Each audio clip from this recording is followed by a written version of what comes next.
So here we're going to practice, okay? We're going to look at an image and we're going to look at each part and think about how it works to create a larger message, okay? So here's our image. All right, I'm looking at it closely, right? You have to look at everything that's in the frame, okay? Look at everything that's in the frame. Here, I see the faces in the background. They look happy, right? It's a general sense of happiness. The way that she's standing with her leg like that, she looks, you know, like in a swoon. They're in uniforms. I noticed that. Okay, these are all the things. They're in the middle of a crowded street. Okay, probably New York City. They're walking in the street. They're not walking on the sidewalk. These are all things you're going to be looking at your picture very carefully to notice any little aspects of any little details of the photograph that could lead to a larger meaning. Okay. So now I'm going to consider the context, the time, the place, what else is happening in the world, and everything else you get from research. As you research and read, you're going to think through these things, okay? You're going to think through these things. What have I noticed? What have I learned? Okay, through my research, after I researched this photo, I learned that this is in New York City. This is in 1945, and it's at the end of the big World War, right?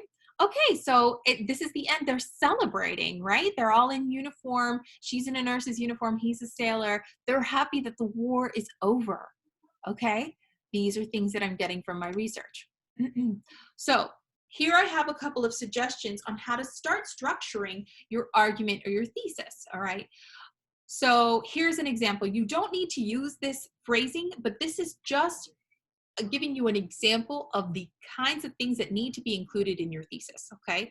You need to have a mention of a detail or set of details, specific set of details, through its focus on blank set of details. The photo creates a feeling of whatever in the viewers, your observation of the viewers, and thus showing, criticizing, explaining, suggesting, arguing this bigger message. So you need to have those aspects in your thesis. You need to mention the detail that you will be looking at or the aspects that you will be looking at specifically in that photograph. You need to explain the feeling or the view of the audience. And then you need to connect that to a larger message, a larger argument. These are the components that you are going to need in your thesis statement. So I have a couple of other examples of how you can add that, because the contrast between whatever and whatever, right? Whatever you notice in your picture, the image forces viewers to consider blank, some kind of a larger message, right? Or here's another way. Since one usually expects blank when they think of blank, the photo's emphasis on this other aspect of it shows, illustrates, illuminates, critiques some bigger point about the real world, okay? So these are the things that you're gonna need to have in your thesis, okay? All of these three things need to come together and you need to articulate them in one clear, solid statement, okay, about the photograph. So the way that you're structuring this is you're moving from what I feel when I see this picture. What do I feel when I see that? Why do I feel that? Why am I getting that emotion from this picture? What parts of it are cueing me to feel that way or the audience to feel that way? And then make a claim about how that initial feeling led to a change. Okay, all of these pictures everybody saw.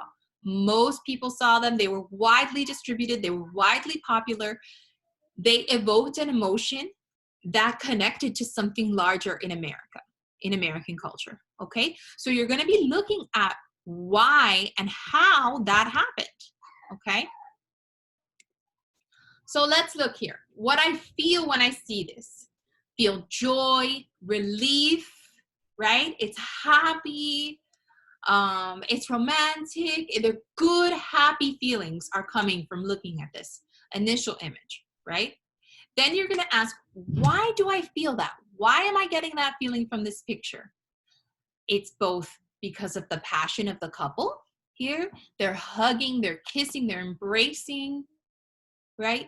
But also the smiles on their faces that I noticed, other details that I've noticed here.